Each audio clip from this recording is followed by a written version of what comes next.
The tractor that has a fuel filter should have the filter replaced annually.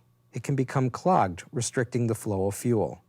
Before attempting to remove the fuel filter, run the tractor until all the fuel has been consumed and the tank is empty.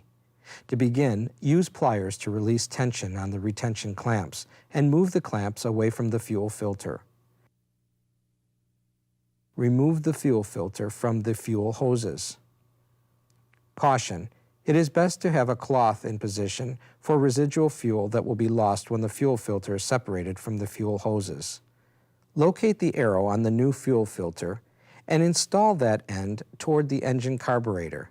Install the other end of the fuel filter to the remaining fuel hose. Use pliers to position the fuel hose retaining clamps to lock the fuel hoses to the fuel filter. Clean any spilled fuel.